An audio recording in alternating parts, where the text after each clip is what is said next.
Ladies and gentlemen. Come one, come all! It's once again time for a senses-shattering look into the music scene and life itself in Rexavision. Yay! I'm your host, Rex Thompson, your handy-dandy music journalism jack of all trades. I photograph, film, review, interview, and basically live and breathe the music world. And I'm going to share all four corners of the nation with you on this program in the form of extensive chats with musicians, but not just them. I mean, there's plenty of that, don't get me wrong, but we're going to look at the people who build those stages that you see them on. We're going to talk to the people who light those stages, amplify those stages. There's an army of folks like sound engineers, lighting directors, caterers, security guards, medics, the promoters, venue owners, tour managers, roadies, instrument techs, instrument makers, if you think about it, hospitality directors, merchandise people, bartenders, publicists, recording studio owners, the operators, the poor schmo who's got to come in and clean up at night. That guy's got stories, I promise you. Or a woman. I'm not gender specific in all this. That weird looking guy who drives that truck around with the big crane thingy on it. I think his name is Rusty. Hula hoopers and countless others that I am blessed to get to meet as I travel across the country covering these events, or when I'm just here at home where the events come to me at the Spirit of Swanee Music Park, the coolest place on earth. Anyway, boy howdy everybody, and welcome to the quarantine edition of Rexavision. Today we're going to talk to some folks who, like a lot of people out there, are trapped in their homes. These two gentlemen are the newest and I guess oldest members of Yonder Mountain String Band. First up, we're going to start with the newest, and that'd be Nick. He is their sort of mandolin player slash Swiss Army musician. I believe Nick purports to play 6 to 75 instruments. I don't know, somewhere in there. And then we're going to talk to Aijala from Yonder. Guitar player, the good-looking guy, stands there and serenely directs traffic on stage and plays beautiful melodies and all that stuff. We're going to see what Adam's up to. We're going to look to the future, and we're going to look to the past today on Rexavision. So strap in, and I'll be back halfway through.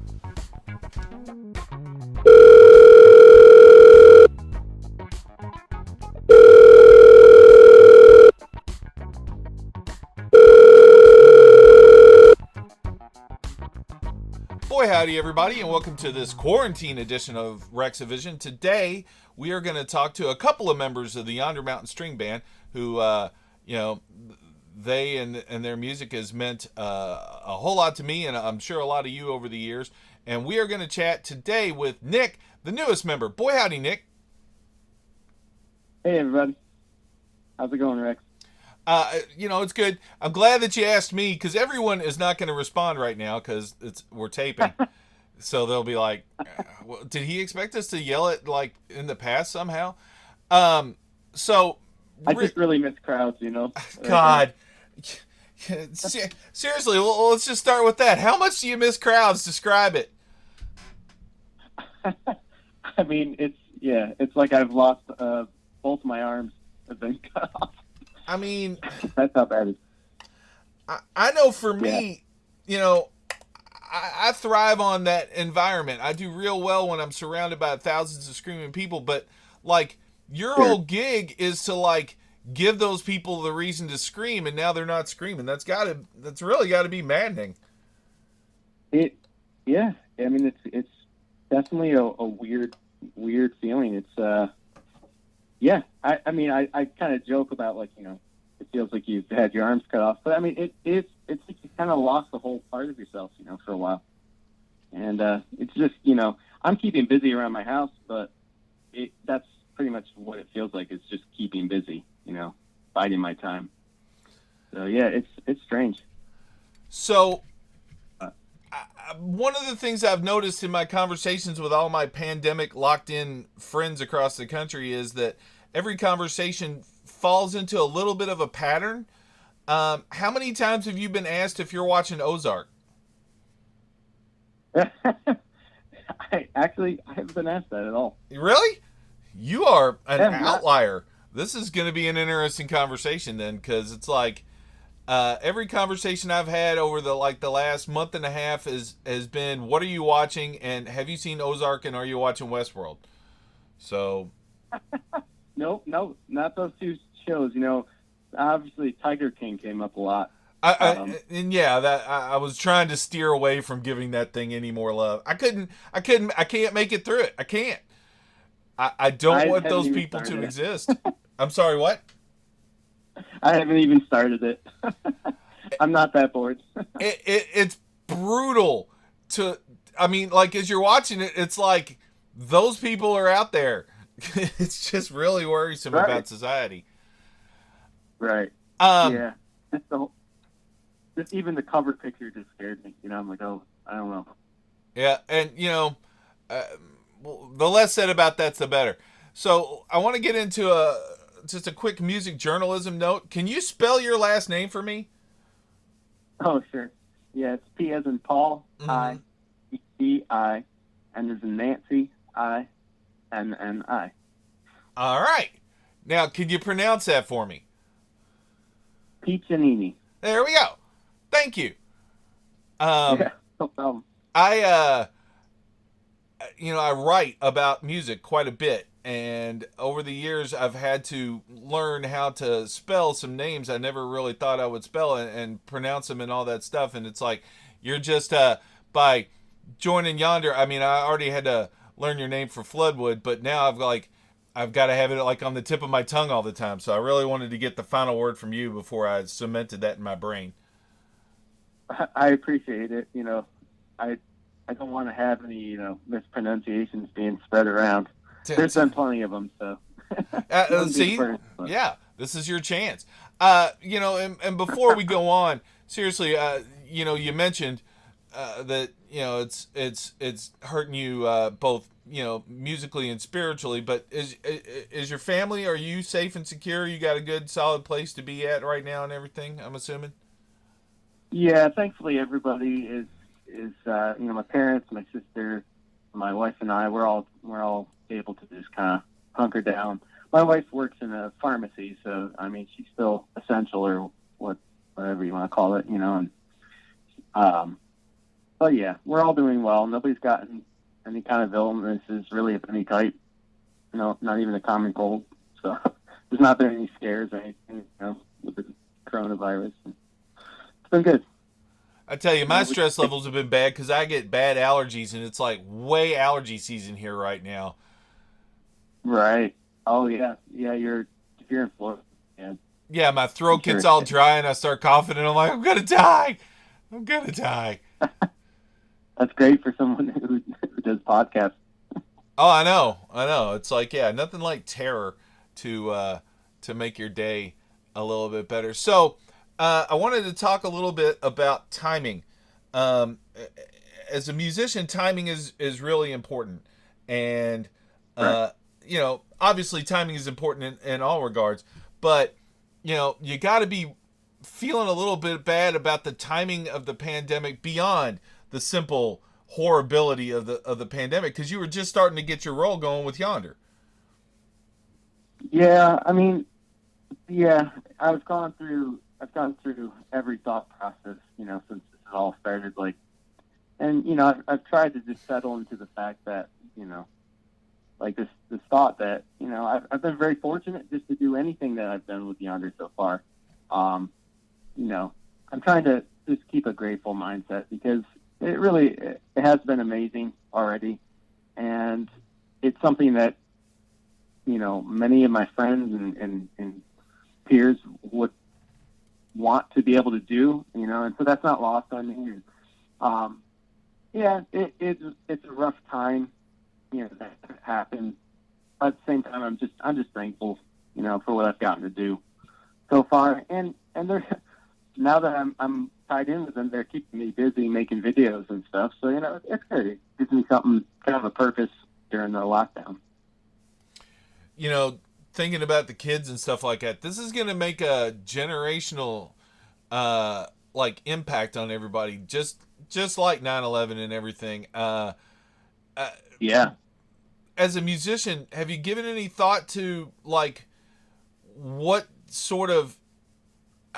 I'm guessing it's going to probably be more of a lyrical and thought impact on music than it is like playing. It's not like anybody's going to start playing differently because of the virus, but do you think we're going to get a lot of this imagery in music over the next few years? Talking about like plagues and the like. I I would assume so. Yeah. I mean, I know it's already starting to kind of affect some of my songwriting. It seems only natural. I mean, anytime anything like this happens, anything of this magnitude, it's going to have an impact on art, and so definitely, yeah. I was a little disappointed because, like, whether you like Trump or you hate Trump, there was, he's a pretty polarizing figure, and I was kind of expecting that to come out in the music, like in the '60s, right. and it kind of didn't, No. No. So see, and there's that cough I was telling you about. So I am not Yeah. sick, everybody. That's just a regular cough. Although I probably shouldn't say that because you don't know, and I'd hate for people to backtrack. But anyway, so you're one of the things that I'm hearing, especially about my friends who are perhaps overworked with regular life right now, is there's a little bit of a pushback to the whole sentiment that, like, if you come out of the pandemic without having lost 30 pounds or picked up a new skill, you failed.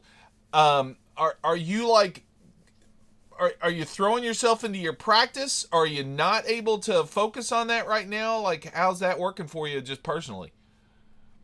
Yeah, it's kind of back and forth for me. To be honest, it seems to change a little bit every day. Some days I'll be super focused on practicing, and maybe I'm making a video or doing a little recording. And then other days it's kind of like, I also, my house is a complete fixer-upper. I mean, it needs full renovation. So, and I'm doing, as of now, I've been doing all the work myself slowly. So, being kind of tied down with all this time on my hands and in a house that needs to be repaired, like, that's a huge distraction from music too. So I kind of keep going back and forth, honestly. Like, I'm not really finding what I would call a good balance, but I'm getting through it. Yeah, I don't know if that answers your question, but I wish I could say that I was practicing all the time, but I'm not, Well, I don't think your job's in danger or anything if they hear this. It's like, what? He's not practicing. He's out. Yeah. I'll say that, I've had a lot of my friends who've been messaging me and calling me and saying, oh, I'm getting this, that done. And then I've had several of my friends very specifically call and say, I'm really getting sick of these people who are telling me what I'm supposed to be accomplishing right now, Rex. So, I know. Yeah, Yeah. it's a weird thing. Sorry? I've gotten it more on the house side of things. I've had some of my friends, and family kind of like, well, hey, now you don't have any excuses not to get the house done. Where's that balcony, dude? Let's go. Chop, chop. Yeah, exactly. Yeah. I felt a little bit of that. I have a very good friend who's a master carpenter, and he does a lot of, very high-end restorative work, and the floor to his kitchen gave out. There was a leak from his washing machine, and it rotted some boards and everything. And his wife was kind of on him to fix it, but he was like, I got all this other work, and he would like to do it, but he was going to hire somebody else to do his house because his house is regular and he does these high-end restorations. But now he's locked in and he managed to get the wood, so he's getting to, he's doing the whole floor himself, and he's probably doing a better job of it. But I'm sure he'd rather be off in a 200-300-year-old mansion fixing their pipes or something right now. Right. Yeah. Anyone with any kind of a skilled trade, it's a little weird to not has your regular work, I think. Now, I have seen you play violin and mandolin, and I have been told that that is not the extent of your multi-instrument powers. What else you got in the repertoire there? Yeah, so actually, my first instrument that when I really started to get into playing was banjo, and was for quite a few years. So that's kind of like my comfort zone. But I also I'm working on dobro right now. I play a lot of acoustic guitar, electric guitar, That's about it. Just a few string instruments. Are you making Yonder pay you by the instrument? Well, they're not paying me by the note, thankfully. I'll have to talk to them about that. I don't know. I don't think Adam would go for it because he can play quite a few instruments too. So then it would be a whole thing, Well, Adam can play a bunch of instruments, but I mean, how many of them is he playing on the stage though? See, that's where you got to go with this. It's like, oh right. If I was you, I would just keep busting out. I'd pull out a freaking accordion, and be like, it's another 150 for me for tonight. I played the accordion on those two songs, Yeah.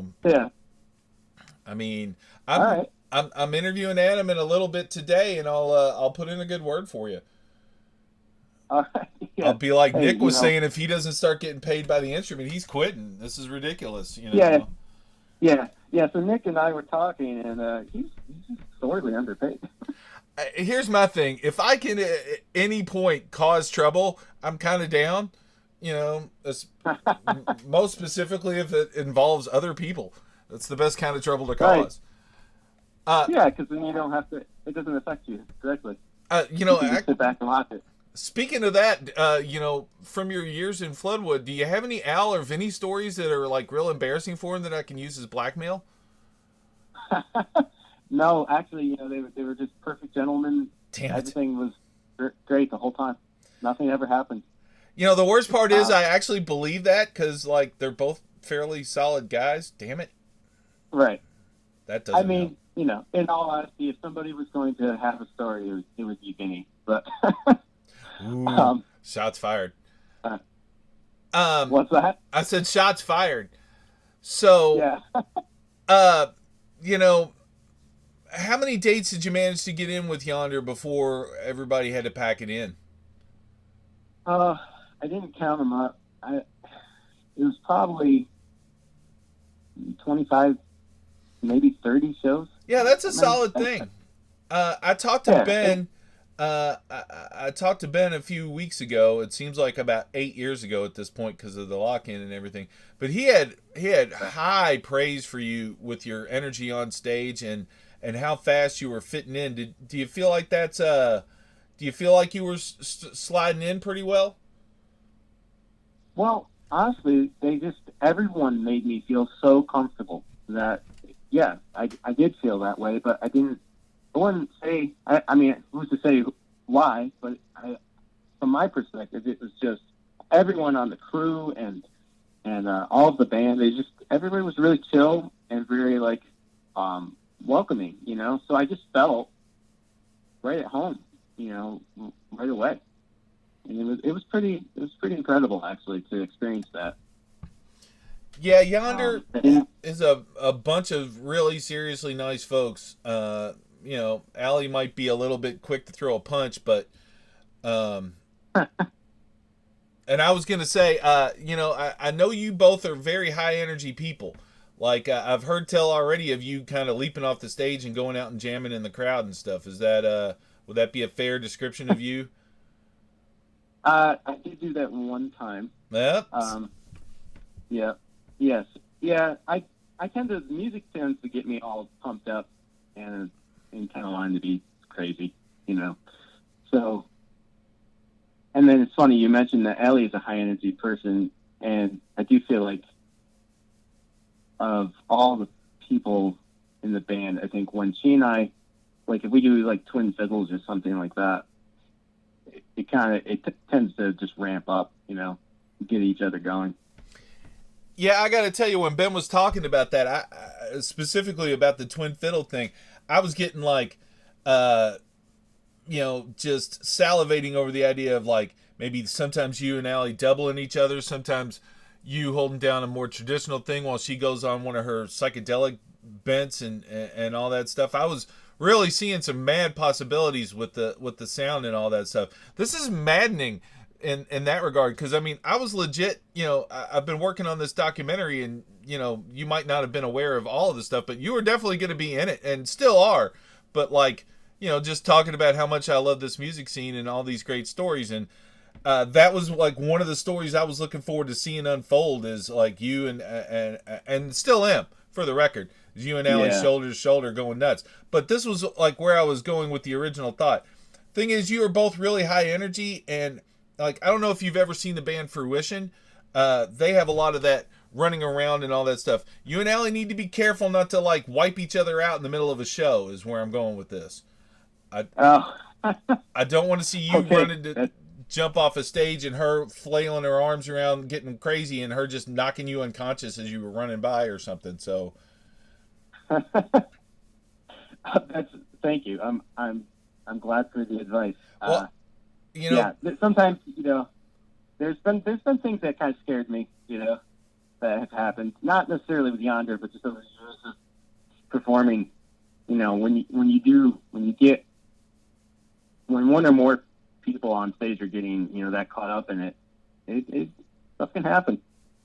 Yeah, I've seen you numerous times in the past, although not as of yet with Yonder, and you definitely bring the energy. You have some very wonderful stage energy. You're just smiling. Your music and your playing is spot on, and like there's no negative coming off you at all. It's a wonderful feeling to see a show with you in it. It's a good thing. Well, I appreciate that. Well, I appreciate you. I got to tell you, I'm missing seeing music so much right now. It's like just saying that phrase just now, describing that. I was like, oh man, I sure wish I could see that happen again. Yeah. Well, hopefully there's some light at the end of the tunnel here. We're getting where we got to be with this pandemic. Yeah, most definitely. I just what you said earlier also, I think it's indicative of everybody across the country and around the world. It's coming in waves. I'll have a couple of hours over the course of a day where I'm just not thinking about it and I'm super chipper and everything's great. And then, I'll like see a concert poster on my wall here at home or something, and I'll be like, oh yeah, I missed 2/3 of my life. Oh. So. Right. Yeah. Well, so what do you want to talk about? Let's talk about something else. This is sort of one of the reasons I had the podcast on a mild hiatus for a minute, because I was worried everything was gonna get down there. But so, okay, back to the practicing and all that. You said you were kind of working on songs and everything, or that it was creeping into the lyrics. Do you feel like you're making any headway in all this stuff? Are you coming up with stuff? Are you able to work with the band to write new tunes? Well, I know just before this all hit, Dave was helping me out with a couple songs, and he was working. Dave is, such a great lyricist, and he was working with Adam and Ben too and stuff. And he's been saying, send me clips, and it's something I need to do. But I tend to, my writing style tends to be like I will just be sitting. I can be watching TV, or I can be out on a walk or something.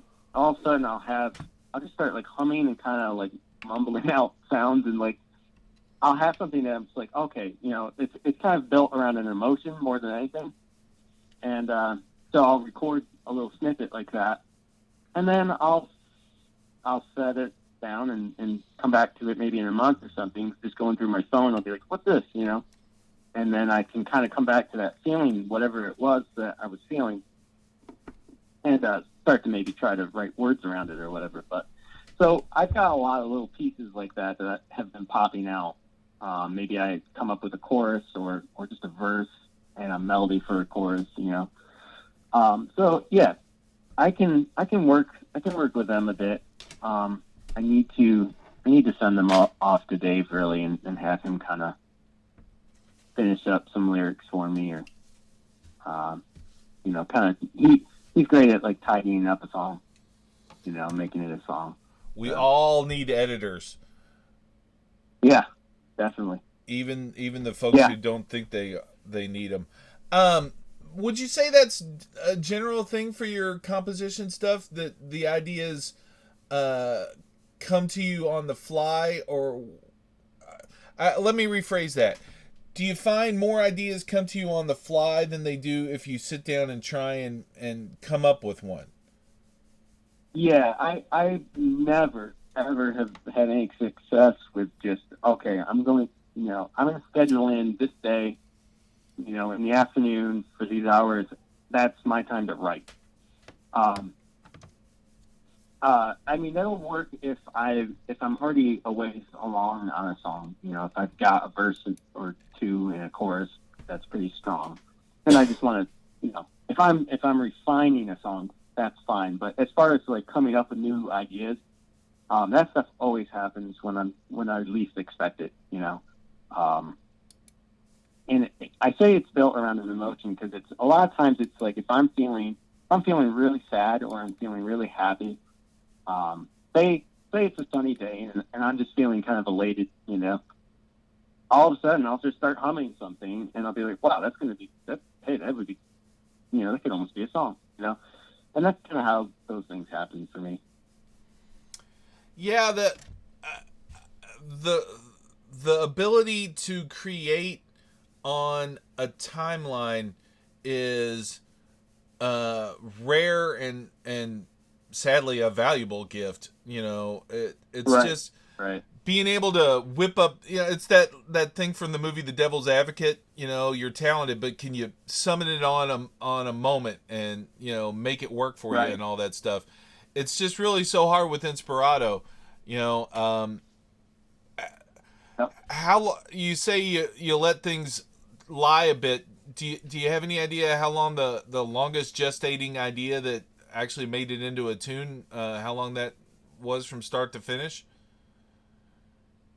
I know I've had things that I finished up a year after it started,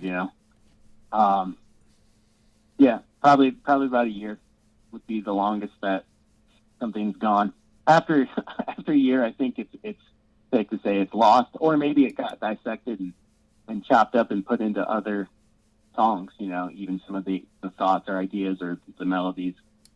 Because I do that too. Sometimes I recycle stuff.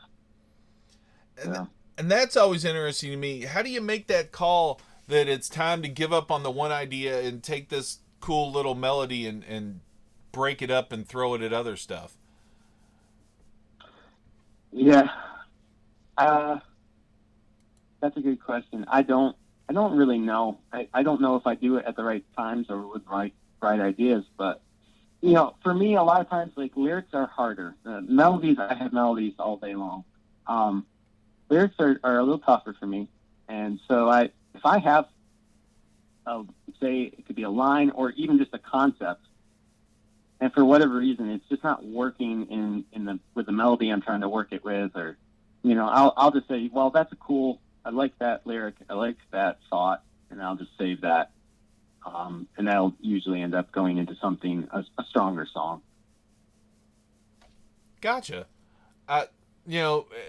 The different versions of the creative process are always really interesting to me. I do like pen and ink art, and I make videos, and there's one aspect of creation in that, and then there's folks like you who bring music into life, and it's always amazing to me that there are things that apply to everything, and then there are things that are just industry specific. Sure, yeah. Speaking of being specific, because you're a multi-instrumentalist, do you have a way you think of these melodies when you first hear them in your head? Do you think that's a mandolin thing, or that's a violin thing? Yeah, sometimes, it's weird. It's like I'll actually vocalize the melodies. I'll actually be just, singing vowels, whatever, just to kind of and sometimes I'll even find that I'm mimicking, say, the sound of a banjo. As corny as that sounds, to do with your mouth, sometimes that's how a melody will present itself to me. I'll just be kind of like, I guess you could call it scatting, whatever you want to call it. Just kind of riffing, and I might be mimicking the sound of a violin or a banjo or a dobro a lot of times. It's interesting. I don't know why, but that'll happen sometimes. And so then it kind of draws me into that thought of like, all right, well, this song, clearly, if this gets developed and becomes a thing, I would want to play it on the fiddle or I don't know why, but that's what happens sometimes.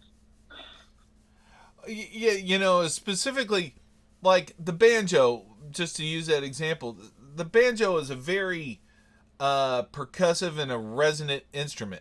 When you're thinking of a melody or something like that, that was, sort of the reasoning behind it. It's like, the reason I asked that question, it's like, it's weird that, it's such a different display. You can play the same melody on all those different instruments. Is that something that ever comes to you when you come up with something? Do you just go try and bang it out on every different version of everything? Oh, definitely. I've done that too.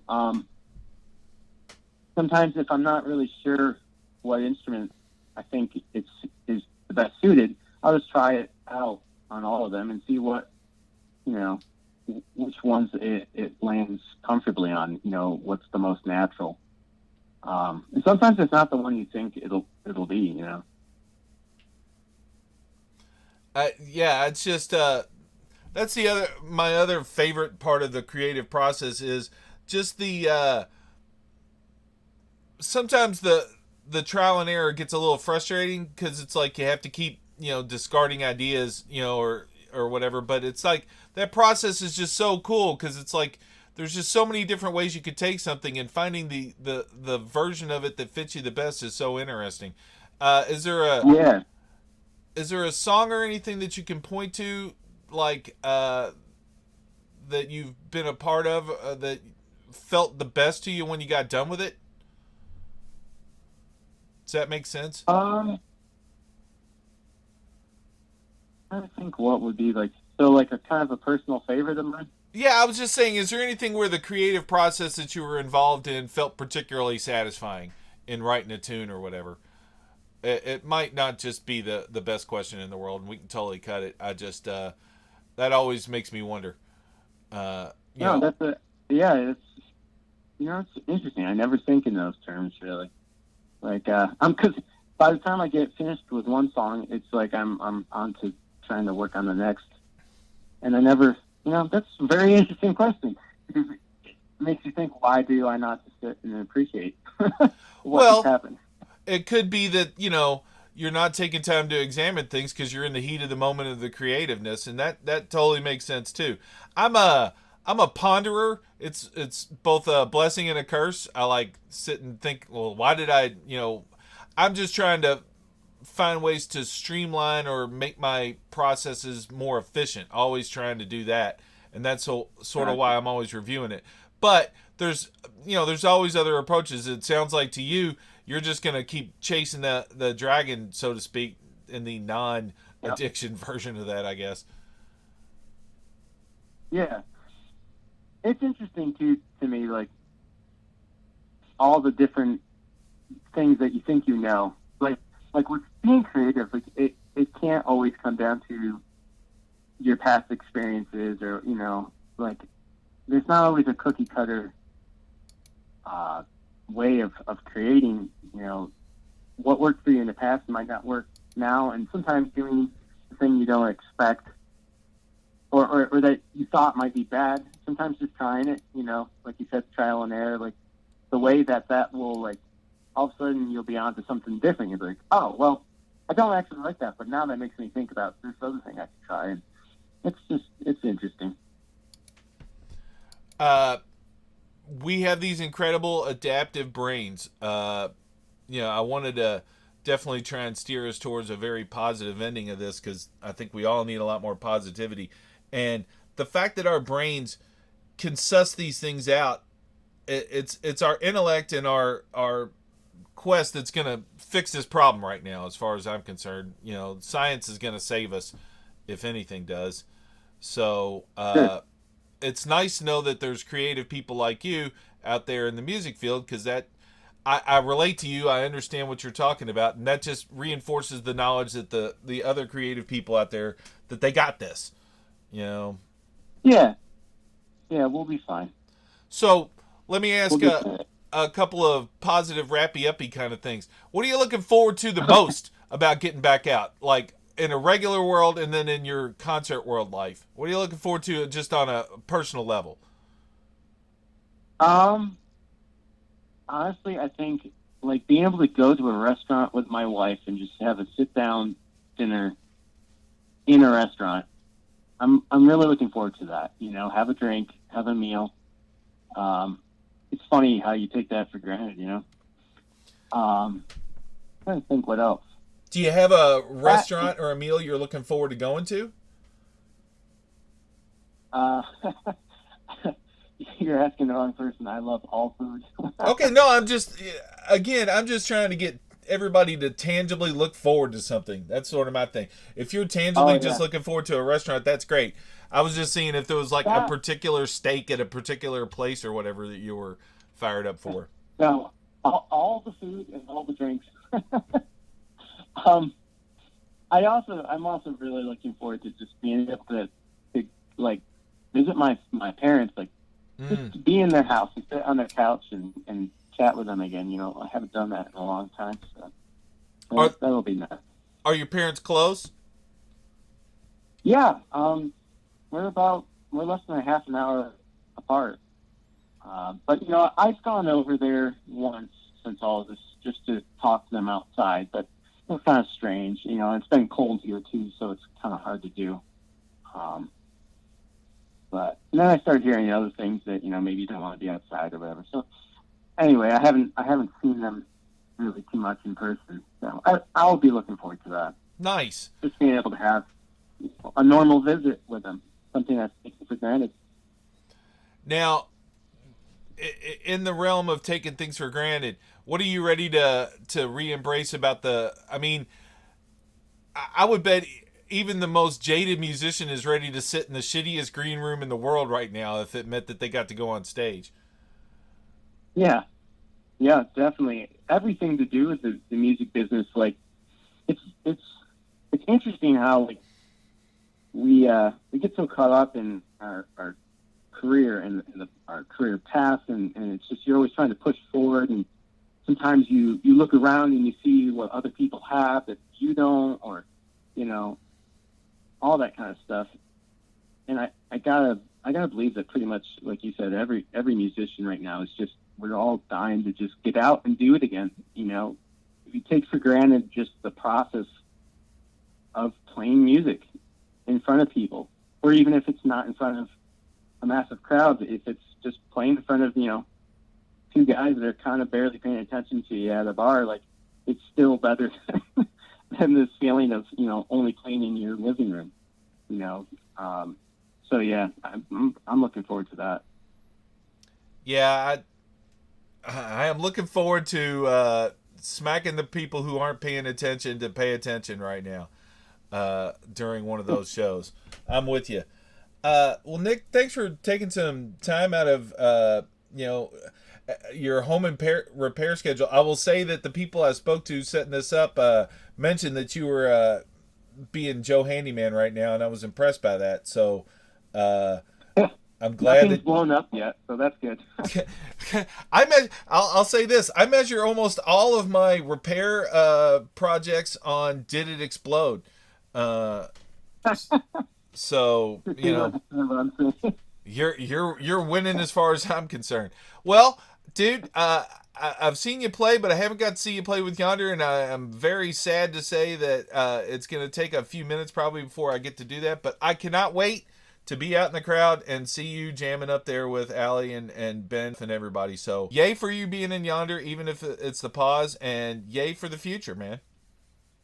Yeah, absolutely. It's going to be great.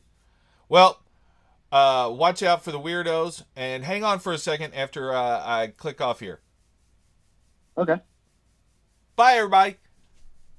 All right, I'm going to clean out a couple of things, including my spacing and saying Jeff there, because my brain is not great today. I won't tell. No, yeah, don't worry. I'll tell people who ask, but, why is there a weird little... luckily, it's at the end, and, like, the outro music will be coming up, so I can, like, space out. Is there anything you think we missed or anything? No, man, that's fine. That Sweet. was good. All right, well, and I meant all that. I've enjoyed your sets with Floodwood and everything. I always thought you were mad talented. I'll say that, like, Al and Vinny both thought you were good. That was a pretty good cosign right there, as far as I'm concerned. So, yeah. Yeah. So I know they were always amazing to me. Yeah, I've listened to a couple of the shows with you playing with them, and it sounds like you were slotting in. It's an important gig. I don't want to, like, be weird about this, but I'm a huge Yonder fan, and I'm glad I'm glad that you got it. You're a talented person, and I will say this once, and I don't want to sound weird, but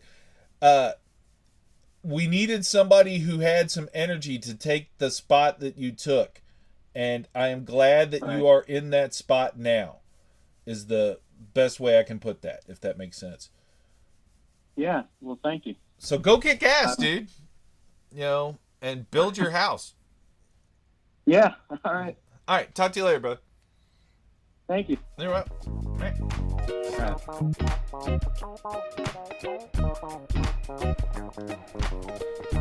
See, that was fun. And it sounds like if you go see Yonder, once we finally get to go see bands, you'll have to be keeping an eye out in the crowd for Nick to jump out there and start just soloing at will throughout the venue. That should be a fun thing. Next up, let's talk to Adam.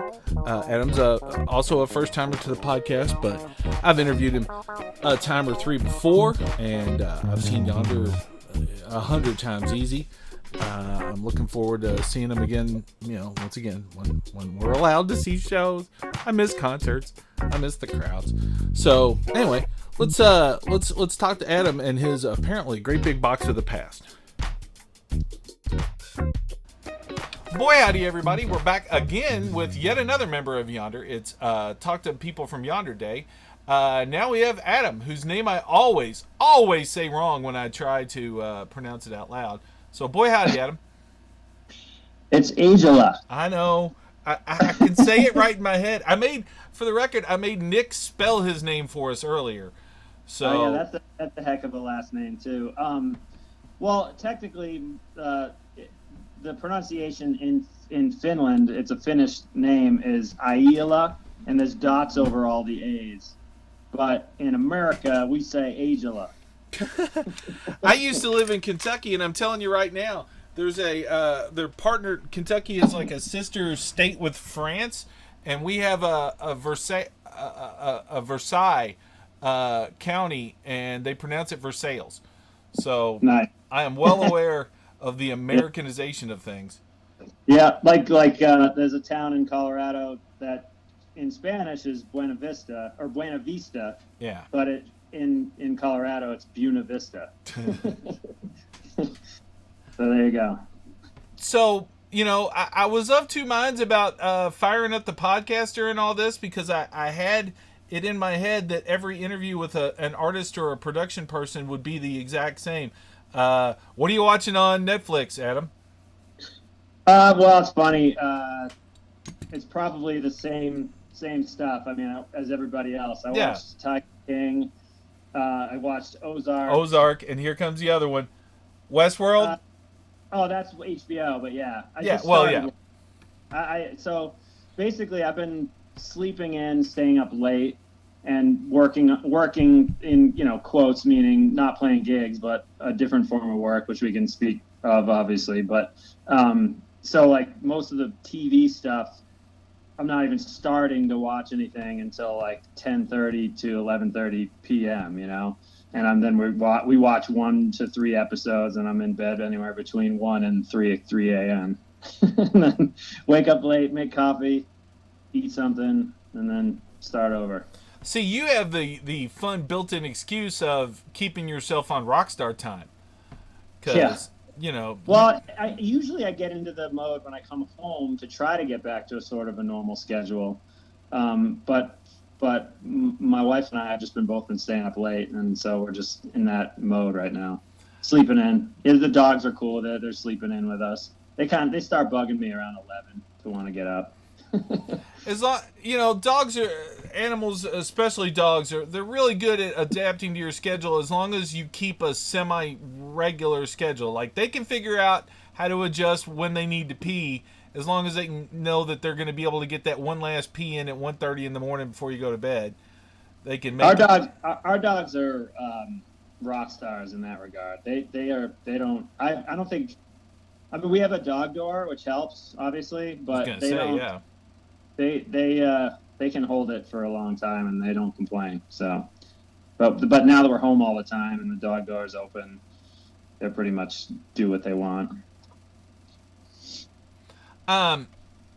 You mentioned that you had some stuff going on, and before we get into some of the cool stuff that you've been making and sharing with everybody, what is your opinion about all these people who are like, sort of antagonistically telling everybody that they need to be getting stuff done? Do you have any?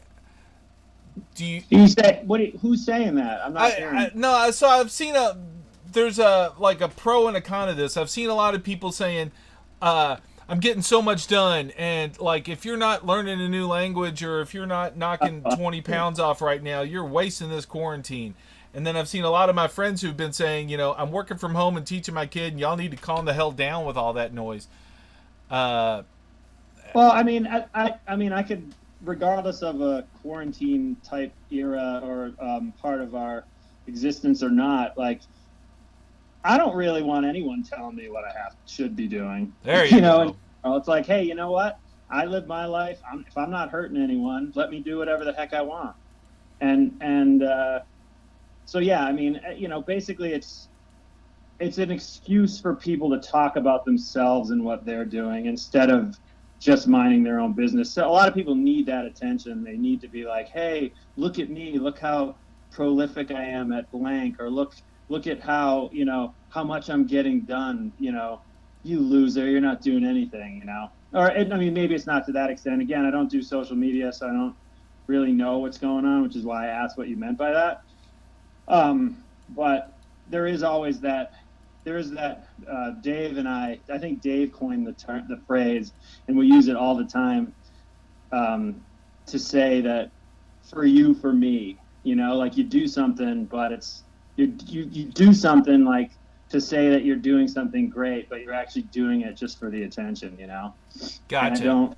And I don't know. I don't really subscribe to that. I've just always just try to do what, if I'm doing something that is maybe could appear a bit selfish, then I'll own it and say, yeah, that's why I'm doing it. I'm not gonna, I don't bullshit. I try not to, Well, you've always seemed like a good egg.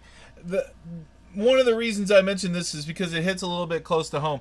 I've been working on losing weight, which is something I dearly need to do, and I've been posting about some of the efforts I've been making, and I was kind of anticipating people sort of giving me grief for this, but either luckily or unluckily, I am fat enough to where no one's gonna try and derail me. It's like, yeah, Rex probably should be doing that, but there are other people out there who've been a lot more kind of confrontational about it, and I was just wondering what you thought. When you say that for you, for me thing, I very much get that feeling whenever I see anybody post pictures of them giving to people, homeless people and stuff like that. The humble brag, Exactly. That's another phrase that means the same thing, I think. Yeah. And it's like, again, though, do whatever you want. Just don't give other people a hard time for not doing what you think they should be doing. I'm just saying I don't subscribe to that. I'm not saying that, that's not what I would do, but I'm not in the business of telling people what they should and shouldn't do. Damn straight. But the thing is, what you are doing with your spare time is something that a lot of diehard fans of the band would be very happy to know. And the way I understand it, you're looking at some of the archives and stuff that's been laying around on hard drives for all these years because you got some spare time. Is that right? Exactly. And it's unfortunately the passing of Jeff is kind of like a catalyst for me to look at that stuff. For a long time I was kind of like, I just kept things because you don't just throw out, in my opinion, anything really, as far as anything that you think might have any nostalgic quality down the road, but specifically audio or video. I just don't throw it out if you don't have to. If you don't have the room and you need that space on a drive to do a new project, if you can't find a way to back it up, then I guess if it's something, but if you can hang on to it, you might as well, because you never know.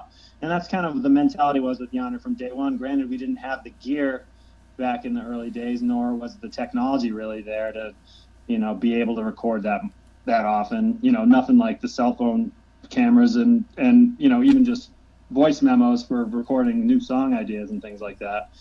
But so yeah, I've been since I have this time at home too, just been trying to find the right cables to hook up to my computer, because they change the friggin' adapters all the time for every different year of a hard drive coming out. So I'm digging through. I end up organizing my entire studio, as far as all the things like that, like cables and drives. So I kind of know where everything is now.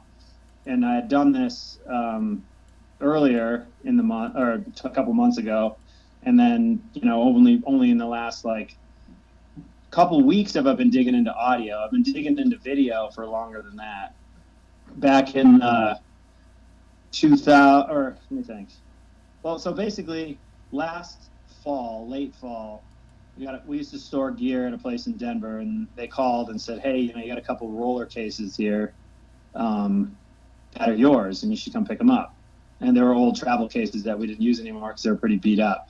It's all right. So I went down and met the guy, loaded them in my vehicle, and they're both kind of heavy. And I'm like, oh, that's weird. What the hell's in there, One of them had a bunch of old gear, most of which is either broken or, technological wise, obsolete. And then the other one had a big cardboard box that said YMSB recordings, and I opened it, and it was literally VHS tapes, about 120 tapes from 99, well, I guess 2000 was early 2000 through the latest ones, or maybe 2000. There's mostly 2000 to 2003. There might be a couple 05s in there, just thrown in. But when, I guess at one of our old offices, probably our office on Wilderness Place, I'm guessing, people would send us tapes, and then they just keep them. And then when they moved out of that office, they probably boxed them up, and I don't even know who did it, which is kind of funny. I don't recognize the handwriting. Kind of looks like Ben Hines's, but he was I don't know. It's not super neat handwriting. I'm not sure whose it is. No offense to Hines. I was gonna say, you're just throwing him under the bus. It kind of looked like shitty, unreadable handwriting. Ben. But so I bought a used VCR on eBay, and I bought an interface. It didn't work so well, so I bought another one. They're both not expensive. I got the money back for the first one though, and so basically, I have a RCA out on the VCR, goes into a little. The interface is literally a cable with a little box attached to it, about the size of a large. I know exactly. Yeah, I own one big, of those. Small, yeah, 4 inches long by an inch wide or something. And then that USB end, which I attached to another dongle so I can get it into my computer. And you have to do it all in real time, so it takes forever. We had a VCR here, but it was the tension speed something was off on the tension of the tapes that went in there, so it was kind of messed up at the top of the screen. And it's weird though, because I've had a couple issues where that same issue happens on the new VCR, but if I put it in the old one, it doesn't. So I'm kind of like, I have two options now, which is kind of nice. So if one isn't working as well, I can swap it over to the other one. And I know this is a long-winded way, but of saying that I have a lot of stuff to do. And that's just the video stuff, never mind the audio. Well, number one, this is a hybrid podcast / article thing. So what I'm going to do is I'm going to turn the whole thing into an episode of my podcast, but I'm going to clip out the interesting stuff. So most people who are regular fans are going to like read the interview, and then the deep fans will read this. So I don't know that anybody's going to get bored. Sorry for the interruption, folks. This is what happens when you use rechargeable batteries. You know, you're trying to be good for the environment. You're like, I'm gonna help. I'm gonna get rechargeable batteries. But, you know, quality sometimes on them is not great. Everything turned off on me. I was getting ready to, so I had to stop. We're fixed. And we're gonna rejoin in progress because Adam and I kept talking while I was changing the batteries, and I did a real poor job of interrupting him. I'm out of practice. I'm not gonna lie. This isn't the sharpest episode you're ever gonna hear, but there's heart. Dang it! And I'm proud of that. So back to it. Do you wanna go over the audio side of things, or do you want to ask that, or do you want me to just go into it? And, you know, it's already been recording. So, yes, I would like you to go into the audio side of things, Adam. Please do. Okay. So, I found, I guess I knew in the back of my mind that I had this stuff, but you kind of forget exactly what it is. We did the show, and I think that was like 08 or 09. We recorded it, I think, in 08 and it released in 09. The next thing that officially came out was EP13, obviously in 2013. In between that, we talked about working on a record, and we had a handful of songs, more than that actually. I think it's 10 tracks. Everyone came to my house. I had like a makeshift studio, at least the ability to record. This is after I moved out of Netherlands, our first house in Boulder. And I hooked up a guitar mic, a large diaphragm mic for vocals and banjo and mandolin, and then a line for the bass. And we recorded those 10 tracks. So three tracks, but 10 songs, 3 tracks per song. And I've been going through that and trying to mix it. I mean, it's tough. You don't have that many options when you got multiple instruments and vocals all coming through one mic, and even the bass bled into the. Ben's playing an upright, not his regular Eminence upright, but a real upright, full body. So that's bleeding through the mic as well. But it's pretty cool, man. Like, these are like single takes, and there's definitely some mistakes and things like that, or forgotten lyrics. But for the most part, it's pretty tight, and I like it. And I've been listening to it. I'm just going in order, going down the line, trying to mix them, and I'm importing the settings from each previous track when I start, and then I still mix it as its own thing, but I drag in the same plugins and things like that. And I think it's going to sound pretty good. I mean, again, it's just a demo, so it's not studio quality, but I think that would be something cool to be able to release soon. We also have tracks from an EP, a couple of EPs we did in 2019. This is last year. Nick is finishing his mandolin parts and vocals, and Dave still has a couple things to do on banjo. But we have that as well, which has new stuff we've been playing, some stuff not as much, and so that hopefully have those two to release.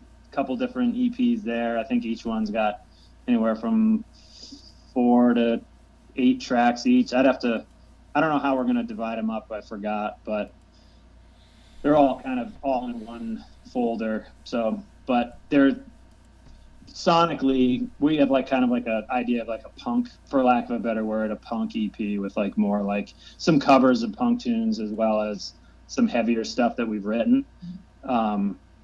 And then the other ones are more bluegrassers.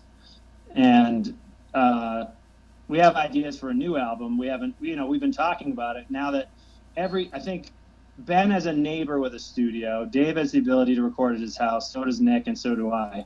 Allie's the only one I don't think who has access, but I could, with minimal effort, we could get her up and running. I think even with an iPad, if she had a mic that would plug into an iPad, we could do an album while we're home, which would be like kind of cool. It wouldn't be as, you wouldn't get the live feel as much because we're not all together, and there's a chemistry that happens when you're physically around each other.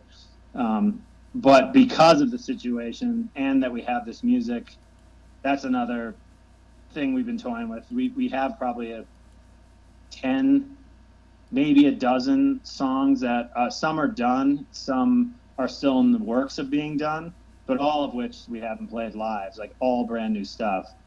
So that's another idea. And then going back to the old stuff, that same year that we did that demo, which was May of 2011, we went in the studio and recorded 5 tracks of those songs. None of them from what I've listened to seem like they're completed, like totally, but lead vocals are done on all of them. Some solos, but they sound awesome. Like the quality, we did it at Coop Studio, Greg McRae engineered, and they sound great. So that's another option. And I have some really cool ideas for some of the stuff that isn't finished that Ben and I were talking about the other day that I don't want to reveal now, but if we can pull it off, it'll be really cool. So quite a bit of material, not to mention all the old VHS tapes. Some of which are soundboard quality, which are great. Some of which like had a direct line to Heinz's soundboard. The audience recording ones that, just using the mic on whatever video camera they're using aren't awesome. So some of the quality, obviously VHS video quality compared to what we have today is pretty shitty, but to have any of it at all, it's just funny to kind of go down memory lane and look at how we dressed and, and how different we look. I mean, some of this stuff's going back 20 plus years. So it's pretty interesting to see, and I'm enjoying it. It's given me I'm having very fond, sparking fond memories of those early times and the excitement and energy that we had back then to, knowing that what we were doing was something unique and really getting off on that, So, okay, first of all, that's a lot of really, really good stuff to digest here. So, I hear a couple of different things in what you said. Number one, I hear that there is a good possibility of some newish Yonder material on the way sometime in the not super distant future. Would that be fair to say? You're talking about the newest stuff? Yeah, like, the EPs you're talking about or anything like that. Is there something tangible new that we could right now everybody wants content. That's... I suppose, well, I guess it depends on the way in which we want to do it. Rex and I, for those listening now, we're speaking before the tape started. And, in a perfect world, I'd love to be able to just give all this stuff away, but we're not making money right now. And so it's likely that all of these recordings, it would be cool to be able to make them available everywhere, meaning like Spotify, iTunes, wherever, probably, obviously at this point, probably only in digital form. And if the stuff was received well, down the road, we could consider pressing vinyl for it or possibly CDs for any of these, including the new EPs. If we wanted to go that route, I don't know how much longer that would take. But I would say, I'd say getting them done, meaning like ready, like mixed and mastered, could be real soon. When they'd actually be available, I don't know. I'd say like getting these VHS tapes up and just like let people watch them is probably more realistic in the short term. And that is good. I mean, that's where I was going next. The couple of things that you've shared out, like you were talking about the Jeff song and everything. Everybody's loving it. The reaction's been stellar across the board, and like I think it's wonderful that you have been sharing some stuff like this, especially in the regards to free. I don't want any band to give away stuff that they've paid money to make, or that they've put huge effort into making. By any means, I'm not. I want everybody to do the best they can. I agree with you about the perfect world thing, but we're not in that perfect world. And I'm pretty sure, like, fans are ready to support the bands that have meant so much to them. I mean, you guys, Yonder's meant the world to a huge chunk of our music community for quite a while. You're in our hearts, as it were. There's people ready to buy some stuff. I had down here, I had some suggestions for Plague merch. I'm thinking like, that Plague mask with the long tapering nose. You make a Yonder one of those, start selling it. That'd be pretty funny. Yeah, the old school, like the doctors would wear them, saying to prevent getting sick. I haven't seen any band like stake that Plague mask territory out. I've seen a bunch of people doing the COVID mask with the logo on it, but you guys just go on and make that full on your thing, man. Like it's already got some branding behind it. People know that mask. Yeah, that would be pretty funny. I'm just saying. And heck, it's entirely possible. We can make them on plastic. Yeah, I mean, and it turns out they might not have been the worst design. You put a little like filter in there, you're good to go. It could be kind of like your move, like the Residents. Also, that could become Yonder's thing. You guys always perform in your Plague masks. Yeah, could be to be like the Buckethead mask or something, but Plague mask. And then you could pull the Buckethead move and occasionally skip a show and send somebody out there in a bucket. It's like the next time one of you guys has a kid that you have to take care of or whatever, you just send somebody out. It's like, it's Adam. Don't worry about it. Right. He's playing a lot different than normal. He's had a rough day. Okay, just leave him alone. Yeah, right. It doesn't sound like him at all. Are you of the opinion that there's more than one Buckethead? I am not. Okay. But I got to be honest. I haven't seen any of the videos that people think it's someone else though either. Man, I've seen him live like 3 or 4 times, and I've seen him backstage with his mask off, so I know what he looks like. I have as well, but I've also seen videos where his fingers are literally like an inch longer, and it's like, I'm sort of an artist, and it's kind of hard to fake that, Yeah. Like, just like looking in comparison, if you watch them side by side, I literally do think he has sent a couple of people out in his place more than once. Like, maybe even as like a Andy Kaufman trolling kind of thing. Like, I wonder if they could even notice. But yeah, I love me some Buckethead, mind you. So, and that would be a Buckethead Yonder collaboration would certainly go down well. Yeah, I mean, we do have roots in some heavier stuff. That's kind of the cool thing with Nick didn't grow up with that kind of stuff, but he's actually a pretty good electric guitar player as well.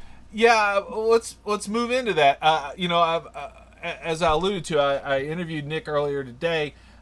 Nick has joined the band, and one of the sadder parts of how this is all affecting Yonder. And again, when I say sadder parts of how something is affecting everybody, clearly the saddest parts are the people who are losing their lives and are on ventilators right now. And I'm not, in any way, shape, or form cheapening that stuff. But just on a personal level, here's Nick. He joins the band. He gets 20, 25 shows under his belt, and then all of a sudden everything has to stop.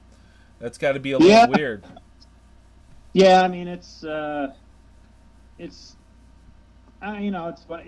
to even. Of course, yeah, it sucks. I mean, it sucks from an economic standpoint. That's the main issue, right now. But we were just starting to get a groove with him musically, and honestly, the shows we did with him last year, where he just would sit in for a show with maybe the first time he played with us, I think we had first time he did a full show with us, we maybe had an hour to rehearse or whatever, and he crushed it. I mean, he's just one of those guys that can just walk in and do well, you know. And mandolin, and his opinion, and from his mouth, is his worst instrument. So, and he played great on that. So I'm like, all right, I think we're gonna be all right, you know.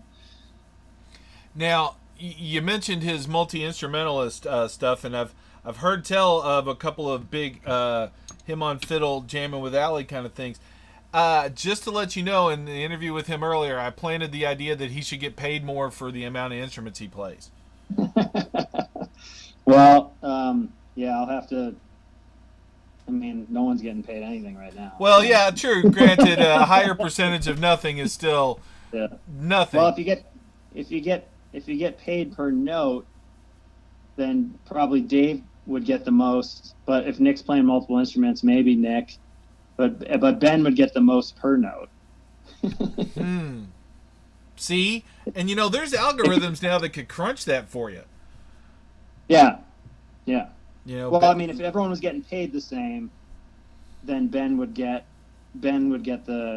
the best, you know, note per penny kind of deal. So he's doing. So really, what you're saying is, in your own way, is that Ben's the laziest member of the band. I got it. Okay. You said that. You know what I'm trying to do is just stir up arguments between bands for no reason because I'm bored and that kind of petty. You know. Yeah, but you can't, because Ben and Dave and I go back so long that we're like, it's literally, they are my brothers. They're like family. I've known them. You know, even if we argue about something, it's just like we don't. It's just there's a level of consciousness that we have between us that, you know, I could be like, fuck that guy but I don't, you know what I mean? Like, you get mad in a moment, but nothing sticks. Like, I know who they are, and it doesn't matter, you know? Like, I know those guys. I love them. They're my brothers. And so, like, hey, there are going to be days where we don't agree on something, or we don't, but it doesn't stick, you know? So what you're saying is the random goofy babblings of some guy you barely know isn't going to break up multiple 25-year friendships? No, and it won't even spark an argument. Well, I'm feeling pretty ineffectual at this point. Thank you. Yeah.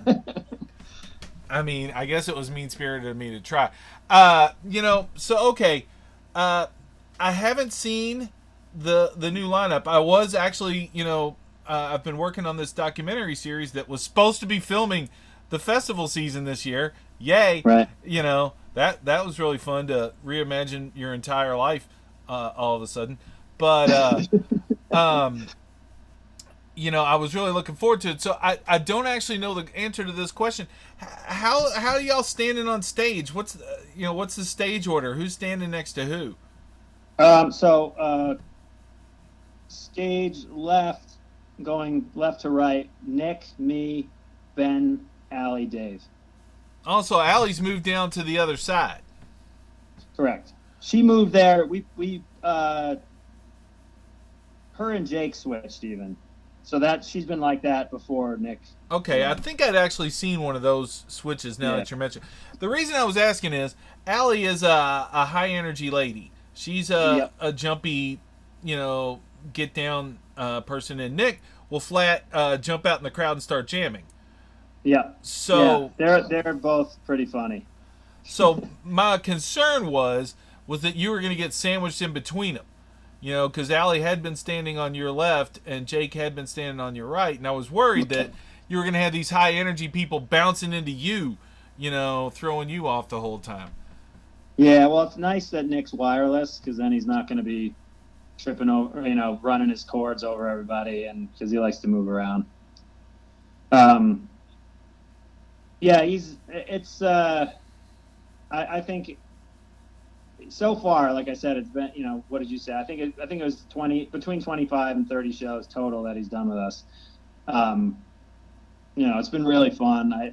I appreciate his energy on stage. I like off stage. He's a great dude. You know, he's pretty modest for as good as he is, and good sense of humor, which is important in this band because we're pretty much, unless we have to be serious, we're never serious. That is hands down been one of my favorite things about Yonder and seeing and interviewing you guys. I think it's probably a close tie between Mo and Yonder and a couple of other bands for the bands I've either interviewed or seen the most. I mean, I know I've seen you guys play at least 100 times. Speaking of not serious, Vinny from Mo is one of the funniest people I know. I was actually I just reused some of my same notes to interview you because I was asking you some similar questions to what I asked Nick. But one of the ones I didn't use is, do you have any stories about Al or Vinny that I can use to get them in trouble?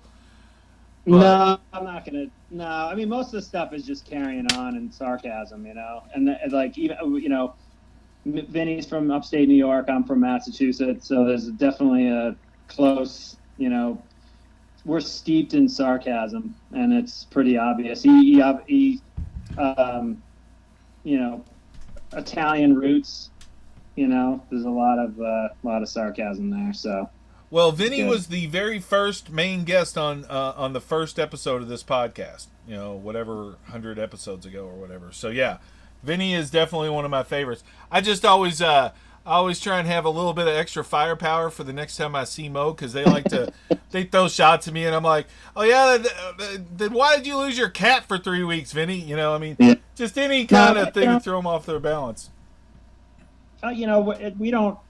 All the years, like we have nothing on, no stories that even compare anything close to like full-on rock star stories. And I even like Leftover Sam and those guys have so many funny stories, and I even for all the partying and stuff that we did, like we remained pretty. I'll speak for myself. I remained pretty out of trouble, and mostly just like carrying on and just goofing off, making each other laugh, but didn't get nothing like Motley Crue or anything like that. Yeah, I mean, like I said, though, I'm just looking for anything to embarrass the guys from Mo because they're going to attack me seemingly out of habit at this point. Well, that's fine. But I love them to death. And I love you guys to death. I mean, just for a half second be personal about it, this is, I think that there's a lot of people like me who, they view this stuff as not just their release, but kind of their life. It's like our whole lives, are on pause right now. And there's like literally, if you're off the road or if there's going to be a little stretch when you're not going to see shows, whichever angle it is, you always have this little idea in your head of when you're next going to see a show. Yeah, right. Like, I'm at least going to be at Bonnaroo, or I'm at least going to, see Halloween, or I'm going to be out at the Northwest String Summit. But like, I don't know of any music event in public that I am 100% sure is going to happen in the next several months at least. I've heard I don't know if it's public, but I did hear recently Nashville, their sort of idea, and I'm wondering if other cities and or states are going to incorporate it. And I kind of see it going down this way, or at least it makes the most sense, is they're going to open up restaurants, and I believe the span is for 2 weeks. And if there's no spikes in coronavirus, then they will open up venues, small music venues to 25% capacity. Yeah. They'll do that for 2 weeks. If there's no spikes again, they'll raise it to blank and then to blank, but I think it's safe. You're right to assume, and it is my belief, and I'm only going on what I've heard from people and just my gut based on this virus, is that I don't think there's going to be any festivals this whole year. It just doesn't, it just the way that it's going, it doesn't, I'm not happy to say that. It sucks. I'm trying to be realistic, and I could see like small size, like they'll go back, like if say things do taper off and there's no spikes, I could see states being like, yeah, you can have up to 150 people, or you can have up to 50 people or something. And then bands are going to have to say like, hey, is this even is it worth it to us to go on the road because travel expenses and all that? So then it's well, gas pays you now, so there is that. Well, but you still have pay. I know, no, I'm just being silly. Yeah, no, I'm sorry. Yeah, you got all your costs. I mean, if people probably have to think like, fuck, we won't. If that was the case, we wouldn't be in a bus. No way. Yeah, we'll be in vans. We'll be bunking up in hotel rooms. We're just trying to think of all the options. And because we want to play, I'm sure I speak for every artist out there sitting at home. Like, no one wants to sit at home. I'm not saying I don't enjoy the home time, and I do. I'm approaching within the next week the longest consecutive stint I've ever had at home, like in 22 years or 21 years. We left March of '99 was our first tour. So as much as I want to play shows, I'm also like, I'm definitely not like going stir crazy or anything. It's nice to be home. I like it. I miss little things. Like I have a family and friends in town I miss seeing. Speak to them, but I haven't seen anybody. But I'm around so many people when I'm on the road that I don't mind being secluded when I'm home. And actually, a lot of times I am anyway. Not for this stretch of time, but I think everyone wants to go out and play music. Yeah. I think, and we want to go out and see music, and we want to go out. Just want to go out.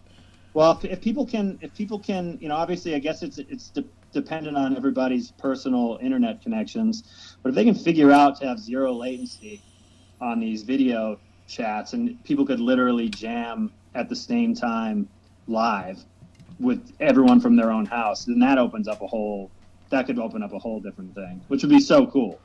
So I'm supposed to do. So Skerrick, the saxophone player.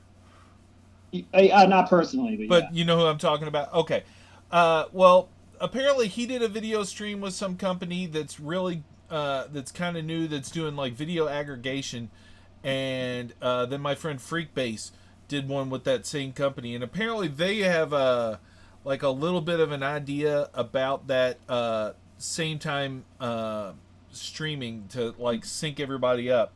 Like, I don't know how we're gonna get to that, but yeah, specifically in our jam community, watching the music be played organically and in the moment between you guys is something that we all cherish, and that's hard to recreate in these sort of the click track mode of making music, of everybody just laying down their tracks.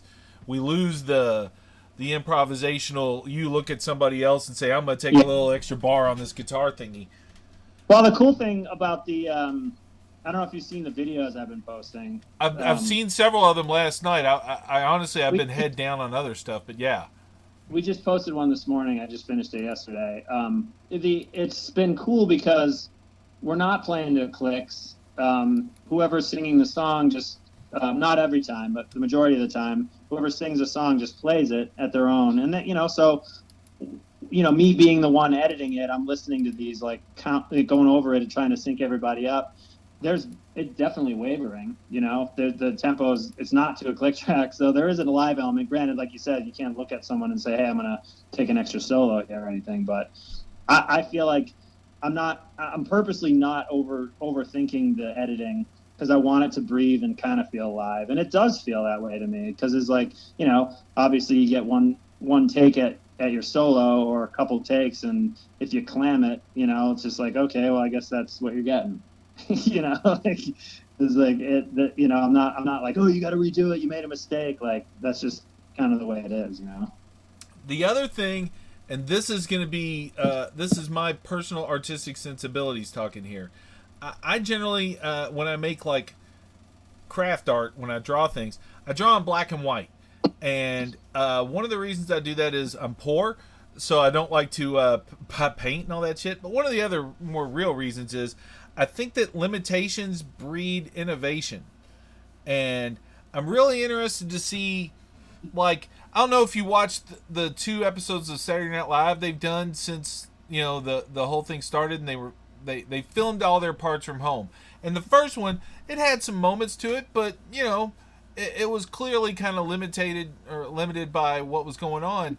with everything. But the second one was markedly better. It was like they all kind of put their thinking caps on, and like, I'm not saying it was as good as a regular episode of Saturday Night Live or whatever like that, but it was entertaining, and they showed a marked improvement in what they do over the course of 2 weeks, just by facing this problem and trying to come at. I'm not saying we're ever going to replace live shows or anything, but I'm wondering if, like what you're talking about, maybe we can get some like new kinds of little facets of the music scene out of this. Well, I mean, it seems like that seems to be the case. I mean, we are literally forced to think outside the box here. Yeah. So, and people are thinking like, what can we do? Probably motivated by a couple of things. One, I don't know that there's a lot. I mean, you might be economically motivated. I don't think this kind of stuff is necessarily going to generate a whole lot of money unless, I don't know. But for me, it's definitely a artistic outlet. Is coming up with new ideas to be able to showcase that stuff or just come up with. I think it's cool. I mean, I would be curious to see what else happens, but I think I don't know. I mean, ask me in a month, like, or I don't know where we're all going to be if this really continues. If we're not playing any festivals, and I'm trying to think worst case scenario rather than be like we're going to be fined by X, so you don't really get your hopes up or anything. I'd rather think like, hey, we're not going to be playing shows. I got to figure out what I'm doing here, like monetarily and also with our band and what we want to do. And so right off the bat, we've been doing these videos. I mean, I think we did the first one like in the first week and a half we were home, and this was the 8th one I think I posted today, or that we had posted. And we'll try to get at least one a week. And then in the meantime, trying to get some of the old stuff up, which is fun for me. Interestingly enough, I mean, you're saying like people want to see like the old stuff. It's just as interesting to me to watch, and I was there. And that was something else I wanted to touch on. Did you it was making me think of that thing where the guy was exonerated from his crime because they found him in the background of a Curb Your Enthusiasm episode, and he was able to prove awesome. I saw that. Yeah, so like, have you come across anything like that where it's like, oh, you know what, so and so didn't steal my frickin' pedal. There's that guy picking my pedal when I wasn't thinking. Man. No, but one of the videos I was watching, it was we did a Boulder run for the release of Town by Town, our second album. We did, I think it was, I want to say it was 01, but it could have been 2000. September, we did a run, 27, 28, 29, the Fox and 2 Boulder theaters in Boulder. And we played It's Only a Northern Song for the first time at the Boulder Theater, one of those shows. And that was kind of cool to watch. I'm like, wow, look at that. Literally, like, Jeff says, like, hey, I don't remember if he says it before we played it or after, but it's like, yeah, this is our first time ever doing this.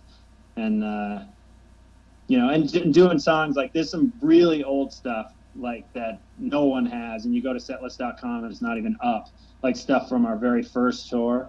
And I have some videos of like playing Moe's Alley in Moscow, Idaho. No stage. It's just like a black and white checkered floor. And we're just in the corner of the room. And we're playing like jazz tunes, like Jeff Broke a String, and like me, Ben, and Dave are like playing like jazz songs, and like it's just so funny, man. I'm like, I don't have any memory of it at all, It's just like this shit, just like it really dates everything. It really makes you think, like, holy shit, we've been doing this a long time. I'm pretty sure I've been seeing your band 20 years. Yeah, that sounds about right. I've been seeing Mo 21 years. I would actually say, I know I saw you guys before I saw the first Mo for the first time. I've told others, I was at the show where they threw all those pennies at you at the IBMAs in Louisville. I don't know if you remember that. Yeah, totally. I remembered. I think that's pretty much when I fell in love with you guys forever, because I was like, man, I'd have straight jack somebody in the face with that guitar if somebody was throwing fucking pennies at me right now. And you were like, nope, we're gonna finish the show. I was like, that's dedication, that's professionalism right there. You know. I remember the first time we played IBMA. We had this one set that that was back when Pete Wernick was on the board. He was even the president, I think, at that time. It was a banjo player in Hot Rise, and he, really was always a strong supporter of us. Just saying like, hey, you're really forwarding this music in a big way, doing something that up to this point no one's had really done, and gave us this great introduction. And like after like 2 or 3 songs, the room just like emptied. Everyone was like, "That ain't no part of nothing." And we're like, "Well, I guess the bluegrass community doesn't like us so well." And this is like going back. I mean, it's probably like maybe 01, 02, something like way back. I could be wrong. I don't remember when we played it. I don't remember, but I just know. You have 20 years. It's so hard to guess the year. Well, it's bands that take this stuff forward that are going to keep it alive. And I've said it plenty of times. It's like, Yonder's the reason that there's always a couple of bluegrass festivals in every festival lineup in the country. Like specifically Yonder. Right. And as a guy who likes bluegrass and all those other kinds of music, thank you for doing that. There's a lot of bands I get to see these days that I don't know that they would have had the spot if you guys hadn't been out there willing to push shit farther. And I'm glad that you're out here still pushing shit farther.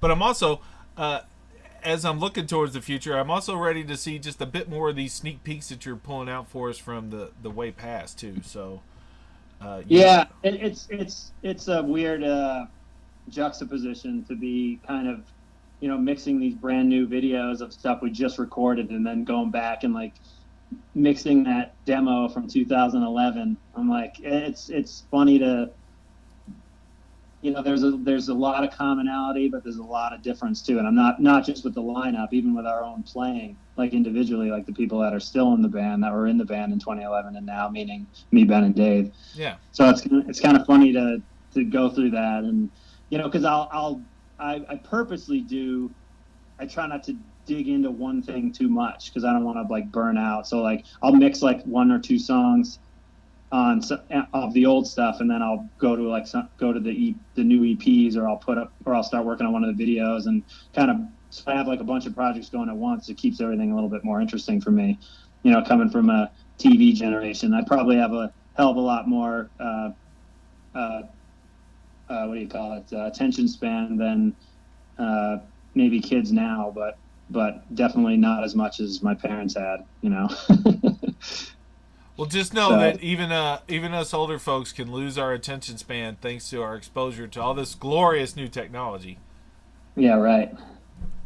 It's like you said, you're talking to all these different people and artists and musicians and whatnot, and there's probably a lot of commonality between what we're saying, but everyone individually is doing their own thing, and it's I bet you it's making for some pretty interesting conversations, just compiling all the different people you're speaking with. Yeah, well, see, that's the thing. I've been reaching out to all my artist friends and having all these conversations, and I was having the commonality, but I wasn't recording them. I was just reaching out to everybody.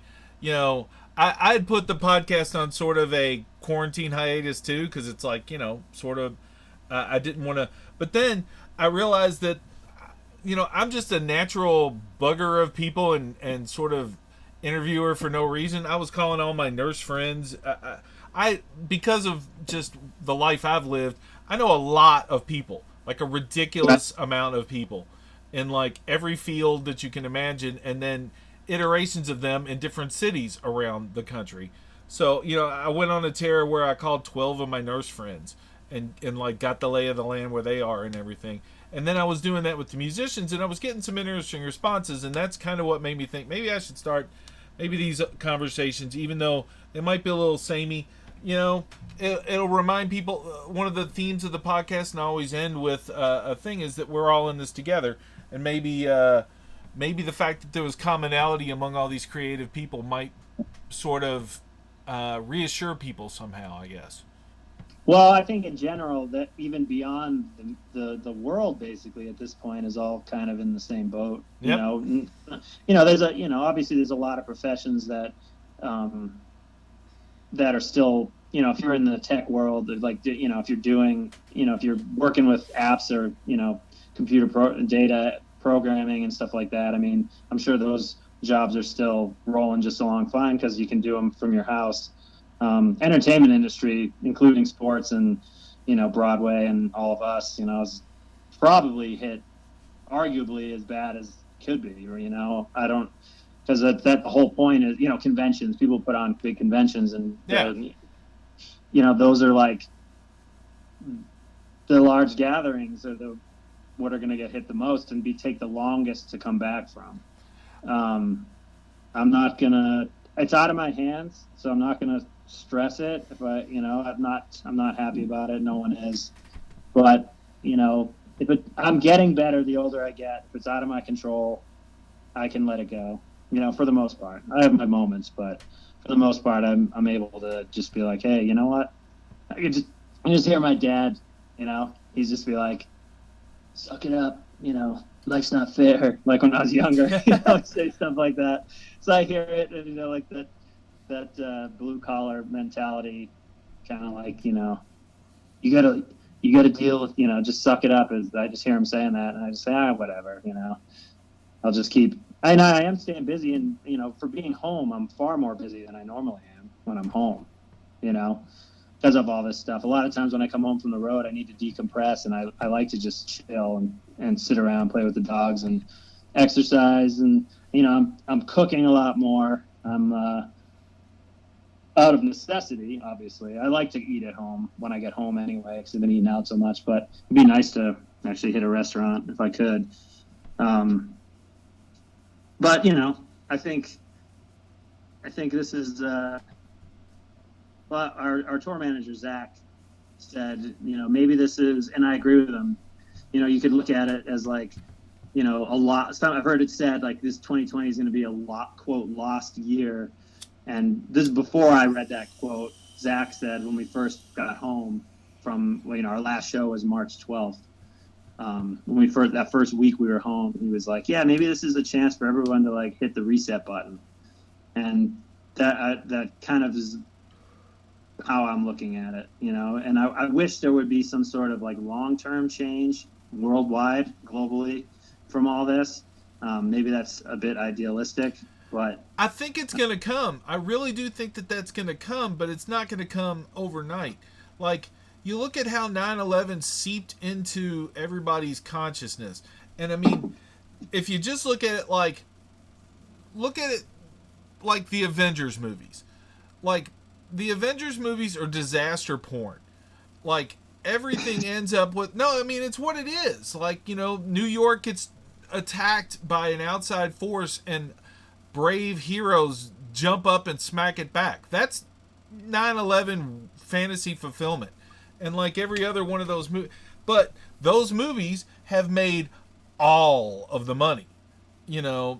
There's all the war movies and everything. So, okay... You look at the impact that a terrorist action had on our culture, and that's terrible. But now we're seeing something where it's not something that we blow up. There's not an enemy that we kill.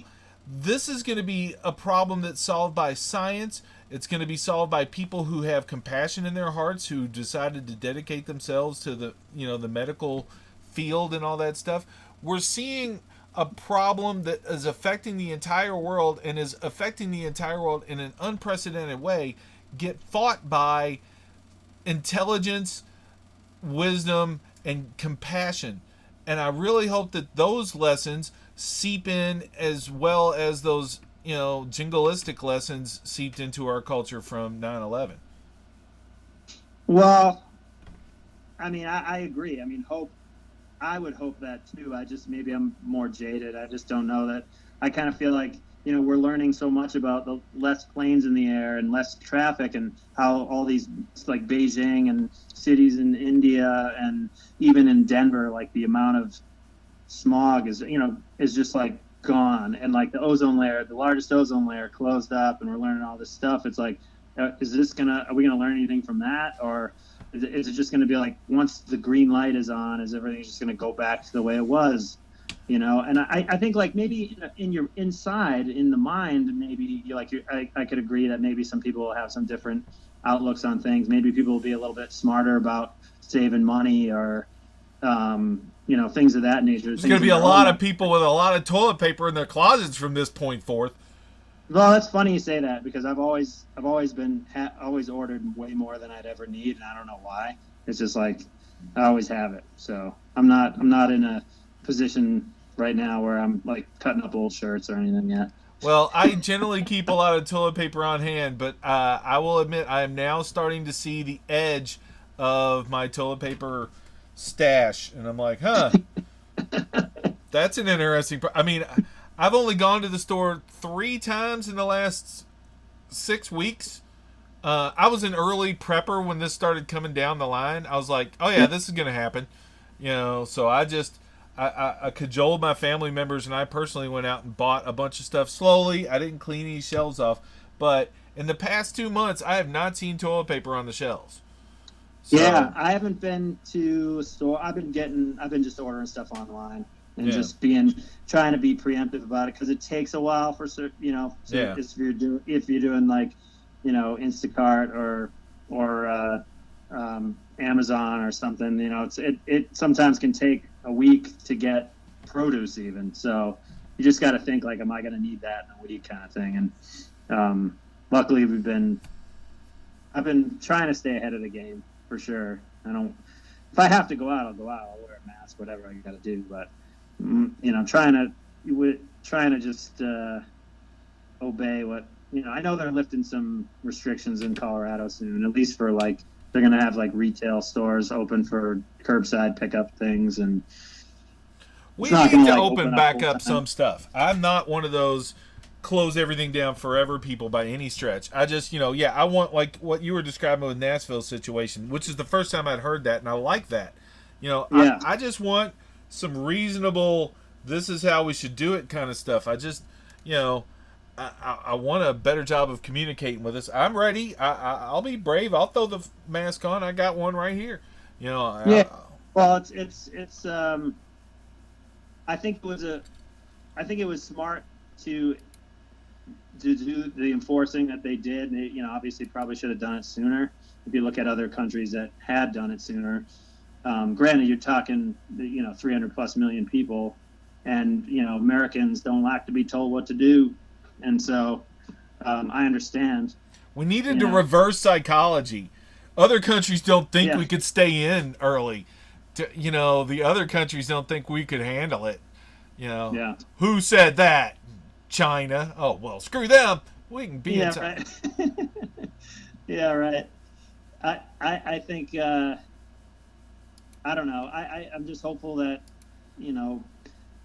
if they do start, I know some states have already started opening things up. If it spikes, though, I hope that they close it again, because I feel like we will. It's already 1 million plus cases out of 300 plus million. So that's total, though. That's not like all at once, but still. I don't know. I'm kind of at a loss for words on it. I just continue. I can live in my little small world and do my part, I guess. Try to just stay away from people if I can. Well, and I'd love to be. I'm just thinking, even like if so say they allow 150 people into a venue, then does everyone have to wear masks? Because the artists certainly can if they're singing. Unless we have a new, like, a sort of mumble bluegrass type vibe we're going for. Oh, snap. I cannot believe you just coined the phrase mumble bluegrass. I would go to every mumble bluegrass band that was out there. You could just start calling yourselves Post Yonder. There you go. I'm telling you, this works.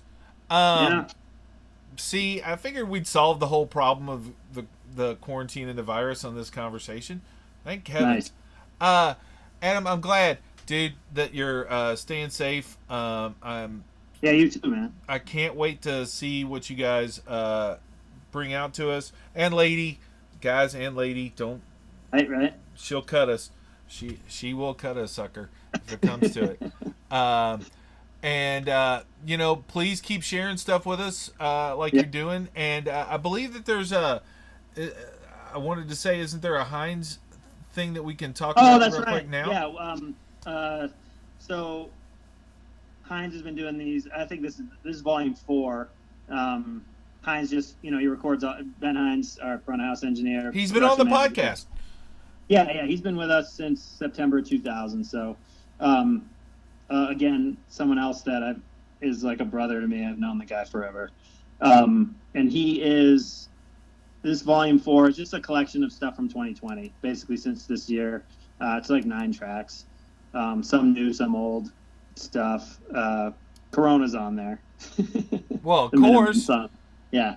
It's coming out. I think its official release is Friday, so you can listen to it on SoundCloud and things like that. Just some stuff with Nick, our first kind of release besides, Nug's stuff that has Nick on it. We'll probably be trying to do those with a little more frequency moving forward, whenever that is.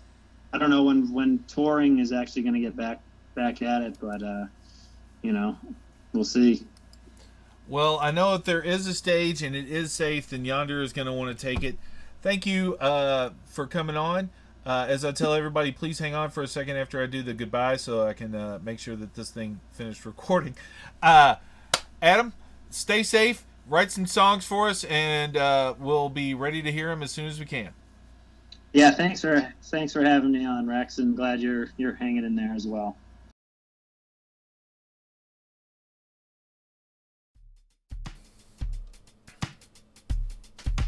Now, see, the past sounds wonderful with Yonder, and I was there for some of it, but clearly Adam was there for a lot more, and the future looks bright with Nick, so I don't know. Let's hopefully all stay safe and get everything opened back up slowly and deliberately and safely, and then we'll get out there and do that thing where we all gather together and jump around and scream and stuff. It's fun. Oh, maybe we don't bring back the rage sticks when we start back up. Maybe we just decide that was a dumb thing and don't do that anymore. Just throwing that out there. Let's see. Thanks to Steve Swatkins. It's his birthday today. I'm recording this on May 12th. It's his birthday. He composed and recorded the music that's bumping under my dulcet tones right now. That and the intro music, which is different. He didn't compose all that foo-foo screamy nonsense that starts it all off. That of course was me, because I don't know what restraint is. That's for others. I end every episode of the podcast with the call to remind everybody that we are all in this together, and I think it's pretty obvious to everybody right now that we're all in this together, and it's kind of sucky. So cross your fingers out there, stay safe, be smart, wear your mask. Even if you're in an area where it's not likely you're going to get people sick, or that people around you are sick and could get you sick, it's not that much to ask for a little bit to, possibly keep from either dying yourself or getting somebody else dead. It's a funky time. If you listen to this podcast in a couple of years and they prove all the conspiracy theories were right, you can go, boy, that Rex was dumb, believing that people were really getting sick. Or in a couple of years and they proved all the obvious medical history is right, then you'd be like, Rex was clearly paying attention to the logic of the time. So either way, why not err on not dying? Seems like a thing. Love you folks. Stay safe. I've got 2 podcasts already in the can, so we're back with a vengeance. Much more to come.